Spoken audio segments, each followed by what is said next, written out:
Olá! Ela é inteligente, bem-sucedida e famosa, entre muitas coisas, por um sorriso contagiante. Natural de Novo Hamburgo, a filha do seu Sérgio e da Dona Rosa é dona de uma beleza ímpar. Trabalhou como modelo, apresentadora e repórter esportivo. Aos 32 anos já auxiliava alguns jogadores em negócios e tinha confiança e amizade de muitos deles, quando resolveu aproveitar a oportunidade e abrir uma empresa de agenciamento de jogadores. A partir daí, travou uma queda de braço com uns obstáculos e o preconceito enfrentado por ser mulher em uma profissão antes tão dominada por homens. Mas hoje, aos 36 anos, é uma vencedora e traz muitas histórias para contar. Hoje teremos uma conversa de peso com a bela entre as feras, Poliana Morbach. Poliana, seja muito bem-vindo. Obrigada. Grande prazer te receber aí para uma conversa de peso. Obrigada. É um prazer para a gente estar na nossa cidade, poder falar com os amigos e reencontrar, né, pessoas que a gente ama, né, e estar na nossa terra sempre é gostoso. E né? eu adoro ouvir histórias. Ai, que bom. E tu tem muita história Tem para bastante contar. História. Lembro de ti, da nossa juventude, 25 de julho, Garota 25, depois foi Miss Rio Grande do Sul, estudantil. Né? Mas, claro, a beleza, ela é um ponto indiscutível na tua vida, mas cada vez menos importante, é isso? Eu nunca valorizei isso, assim, eu nunca achei isso, eu nunca quis ser modelo, eu nunca quis nada disso, só que sempre isso foi me puxando, aquela coisa da vida que vai te puxando e tu não entende muito por quê. Eu queria estudar, trabalhar, tudo normal. E as minhas amigas incentivavam, aí minha mãe falava, ai, não sei, o que tu acha? E aí eu ia participando e ia acontecendo. Até que foi minha ida para São Paulo e aí sim lá... Isso aconteceu com quantos anos? Eu, na verdade, comecei a ser modelo mesmo. E nessa época, eu acho que eu fotografei já com a Isa Reicher aqui, né? Depois com a Sandra Wagner. Comecei com 13. E aí, com 15 para 16, já comecei para São Paulo. E daí lá é mais... E foi tudo muito rápido, Foi tudo muito rápido. Comecei a trabalhar bem cedo. Lá, algumas coisas não foram muito fáceis. Nada fácil, nada. Porque, na verdade, a prostituição bate na tua porta todos os dias. Especialmente para as gaúchas. Então, eu via as meninas muito cedo se corrompendo. Né? Meninas lindas. 80% do mercado de modelos do Brasil são meninas gaúchas.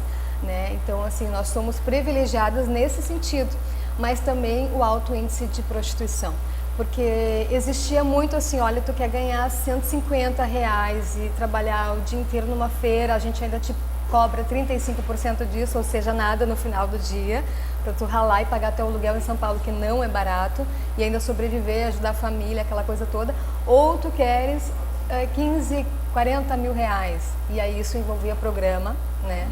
Prostituição. E vender o corpo é uma coisa que nunca passou pela minha cabeça, né? Por mais necessidade que eu passei na época.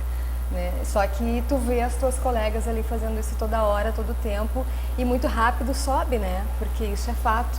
Então, na verdade, eu passei muito tempo na televisão sofrendo por causa disso, né? Essa prostituição batendo o famoso teste do sofá, né? Essas Convite coisas. Não faltou. Convites o tempo inteiro. Na verdade, não era assim, um dia sim, um dia não. Era toda hora, onde eu pisava. Às vezes era o cinegrafista que, para te gravar um pouco mais, queria algo contigo. Não, eu te filmo pra te focar um pouquinho mais. Era coisas assim incríveis. Desde o cinegrafista até o mais alto diretor ou presidente da emissora. E eu nunca me vendi, por isso eu sempre tive salários bem mais abaixo do que o normal, porque é muito fácil você rapidamente chegar num valor extraordinário, ficar super famosa, mas isso envolve corpo, né? É muito raro, deve ser assim 1% da televisão brasileira que não tenha isso. Eu conheço algumas poucas que não se envolveram com isso, mas normalmente são aquelas que começam desde pequenininhas. Isso tipo foi o que te afastou também? Na verdade, não foi também, foi isso. Porque chegou 2006. Claro, num outro momento tu retornou com muita força, programas, enfim, né? Apresentando um talk show. Sim, Sim, mas ainda continuava sendo difícil, com um pouco mais de respeito, né? Porque depois de um tempo que tu tá exercendo a função, começam a te respeitar pelo que tu realmente é na televisão, não pelo mais os bastidores só. Só que ainda continuava aquela perseguição e isso me incomodava. Chega uma hora que tu não quer mais viver aquilo, né? Então, quando foi em 2006, eu recebi uma proposta indecente de um diretor e eu estava muito feliz porque eu tinha acabado de voltar da Copa do Mundo, tinha conhecido todos os campeões mundiais, estava fazendo um trabalho lindo lá. E além disso, como foi a Alemanha é um país muito lindo, nós somos aqui de Novo Hamburgo de uma origem muito alemã, né? Então eu resgatei muita cultura, eu fiz matérias lindas extra de futebol, eu fiz a pré-Copa, fiz a Copa, fiz a pós-Copa, fiquei lá muito tempo na Alemanha. Voltei com material super qualificado para ter muito tempo de entrevistas e tal. E quando eu cheguei, ele quis trocar aquilo por sexo, sabe? E aquele dia eu ainda não era convertida, eu meti a mão na cara e falei, eu não quero Meteu mais. Literalmente a mão na cara. Literalmente, porque ele já estava me esperando com um contrato, porque ele dizia que eu era a única apresentadora dessa emissora que me vestia muito correta. E ele queria que eu começasse a ser mais ousada e que para assinar esse contrato que ele queria super valorizar e até assim tinha sido realmente uma proposta muito boa, mas eu tinha que subir no quarto porque na verdade assim a televisão era de fora e meu programa não era em português. Então a gente fazia, nossas reuniões era nos halls dos hotéis em São Paulo. Então era ali e ali ele queria subir, né, comigo. E ali foi que eu saí da estribeira, falei, agora eu não quero mais isso nunca mais, eu já tenho todos os contatos, está aqui minha lista de campeões mundiais. Que nome tu dá pra isso? Que nome? Ai, assim, machismo é muito pouco, né? Eu acho assim, é uma sujeira, um bastidor sujo, é machismo, mas é pouco mesmo. Porque tudo é pro lado do sexo. E de repente tu olha assim, poxa, eu sei fazer tantas coisas, e eu tenho que me sujeitar a isso, não. É demais, né? Você estuda, você se qualifica, faz curso, gasta, sabe? Para virar em sexo não dá, né? Quando é que tu entrou pro universo do futebol? Foi aí mais especificamente, porque daí eu já estava fazendo as matérias. Futebol faz né? parte da tua vida desde sempre. Pois é. Precisa contar essa história aqui. Sim, eu sempre gostei, eu só não gostava de uma coisa quando eu era criança, eu não gostava do rádio. Aquele radinho AM lá, e meu pai ouvindo o Grenal, aquilo me irritava, porque a gente não podia conversar, não tinha diálogo, e aquilo ali eu ficava, poxa, né, mas eu quero falar. O problema não é o né? jogo, o problema é que tem antes do jogo, tem depois do jogo, tem o depois do jogo. É toda a função, né? E aí mas eu preciso dizer que eu entendo ele, tá? Hoje eu entendo, hoje eu super gosto, hoje eu vou pro estádio com o radinho também, assim. Mas na época, a gente criança, né? Mas eu sempre gostei, assim. Eu era na época gremista, gostava de acompanhar as copas e fazia com jornal chuteira pra mim, e fazia camisas. Eu tinha todas as bandeirinhas dos times, fazia tudo com jornal, picava e pintava, assim, à mão mesmo. Estamos falando de que idade isso? Bom, Copa de 86, eu sou de 78, eu tinha 8 anos, então, E aí isso foi crescendo, essa raiz em mim, assim, futebolística. Eu tenho uma avó, minha avó tem 85 anos e ela sempre gostou de futebol. E é muito interessante que até hoje ela sabe muito de futebol. Talvez eu tenha puxado um pouco ela, que minha mãe não gosta, mas minha mãe me acompanha. Minha mãe diz que sonha que está fazendo contratos de tanto que ela ouve falar. E eu sonhava, ali, 10 anos, que eu era craque de bola. Mas eu nunca joguei futebol. Até sei bater uma bolinha com os guris, porque a gente convive com os jogadores, né? Até sei jogar um pouco. Mas eu sonhava na época que eu fazia gol de placa, gol de bicicleta e um monte de coisa assim. Eu falava, caramba, eu acordava assim. E eu comecei a achar interessante quando eu chegava na beira do gramado, o cheiro do gramado me interessava muito. Era uma coisa que eu queria. Na minha mente eu já estava botando a chuteira e estava correndo para o campo, sabe? E eu não entendi o que era isso, né? E é aquela coisa que é tua, né? Que tu nasce com um tipo de dom, já te chamava. E aí foi que daí começaram sempre a falar assim, tu faz talk show, mas tu tem cara de apresentadora de esporte. Deu, oba, né? Vamos indo, tô no caminho certo, né? E até que deu certo, né? Daí veio Gazeta Esportiva, foi apresentadora da bancada, né? Do telejornal esportivo diário, foi muito legal. Depois outras televisões, aí fui fazendo matérias e tal. Teve uma TV que teve muito pouco tempo de existência, que foi a TV da Gente. E era para negros, era para uma TV bem popular brasileira e investiram muito nessa televisão, inclusive o Príncipe da África investiu muito dinheiro nessa televisão e era para bombar. E eu fui apresentadora, a única loira da televisão, porque tinha uma japonesa que apresentava o programa infantil, o resto tudo eram negros e eu a loira do esporte. Então era engraçado, ele só chegou a nossa luz, né? e aí eu fiquei ali, eu apresentei o telejornal esportivo de domingo também, naquela bancada, né? Aí ali eu entrevistei muitas pessoas, Pelé, super meu amigo.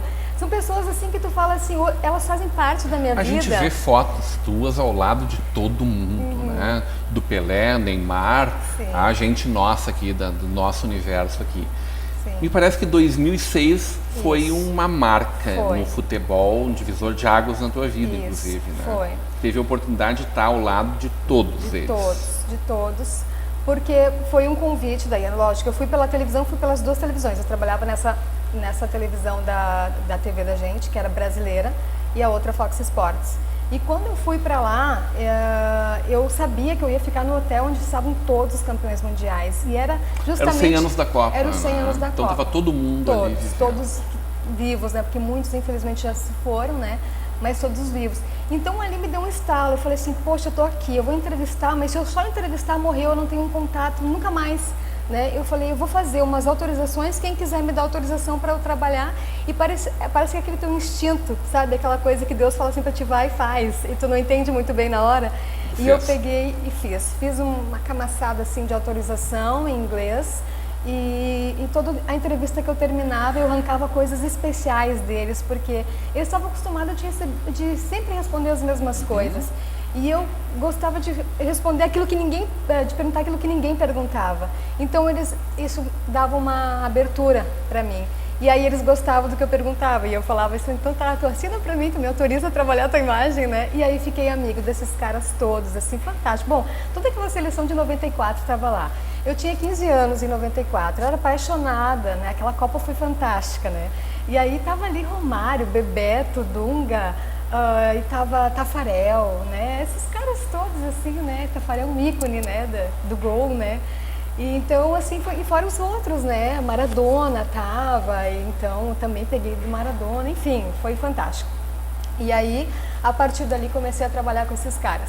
Voltei, então saí da televisão com esse tabefe que eu dei e falei, agora é a hora, então, tô com a faca e o queijo na mão, né? Vou trabalhar com esses caras.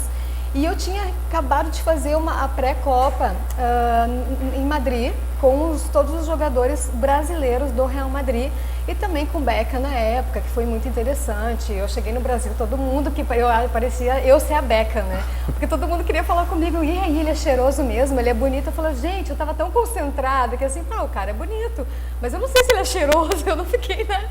E eu acho engraçado que a mulherada vem, né, e acha que tu tem que saber dessas coisas.